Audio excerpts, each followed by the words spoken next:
Hi friends, అందరికీ ఇప్పుడు సమ్మర్లో కదండి, అందుకోసం ఒక మంచి ఇంట్లో తయారు చేసుకునే జ్యూస్తో మేము ముందుకు వచ్చేసాను అనమాట.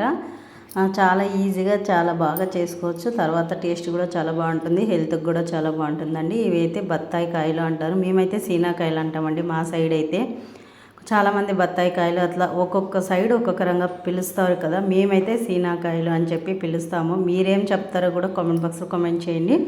ఫస్ట్ వచ్చేసి స్వీట్ ఒకసారి జ్యూస్ చేస్తాను, తర్వాత ఇది సాల్ట్ వేసి కూడా చేస్తున్నాను.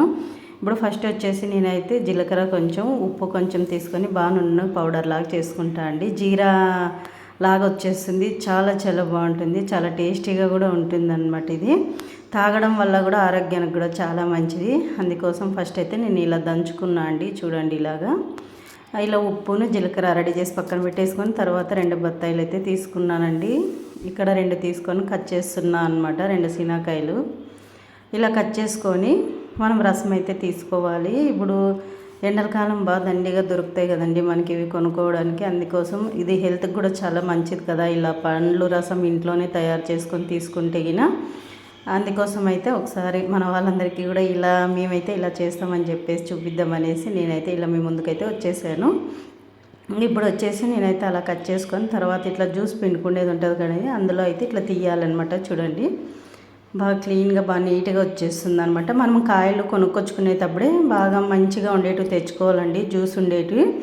మనకి అప్పుడే కొనుక్కొని ఇట్లా ముట్టుకుంటేనే తెలుస్తుంది అవి జ్యూస్ ఉన్నాయా లేదా అనేసి. అలా మంచిగా ఉండేటివి తెచ్చుకోవాలి. ఇలా చూడండి, నేనైతే ఒక గిన్నెలోకి అయితే వేసేసుకుంటున్నాను. అంత రసం పిండేసుకొని ఇలా చూడండి, మాకు కావాల్సినంత రసం అయితే తీసుకున్నాను అనమాట.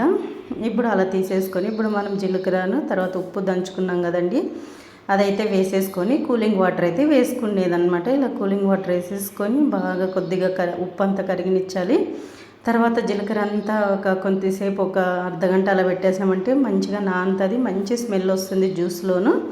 అలా ఒక అర్ధగంట మూతేసి పెట్టేసి మనం ఫ్రిడ్జ్లో అయినా కూడా పెట్టేసుకోవచ్చండి. తర్వాత ఇలా కలదిప్పుకొని మళ్ళీ మనమైతే సర్వ్ చేసుకొని ఎండు పొద్దుకాడ తాగేసినామంటే చాలా బాగుంటుందండి, చల్ల చల్లగా. తర్వాత టేస్ట్ కూడా సూపర్గా ఉంటుంది. జీలకర్ర ఉప్పు కదా, జీరాగా జ్యూస్ లాగా చాలా సూపర్గా ఉంటుంది.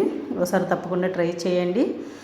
ఇదైతే ఇలా రెడీ చేసేసాను ఫ్రెండ్స్. మా పిల్లలు కూడా తాగారు, చాలా బాగుంది అన్నారు అనమాట. ఇప్పుడు షుగర్ వాడడం చాలా తక్కువ అయిపోయింది కదా, అందుకోసం ఇలా కూడా చేసుకోవచ్చు అని చెప్పేసి నేనైతే ఇలా కొత్తగా అయితే చేశాను అనమాట. చాలామంది చేస్తూ ఉంటారు కానీ నేను మా స్టైల్లో అయితే ఇలా చేశాను.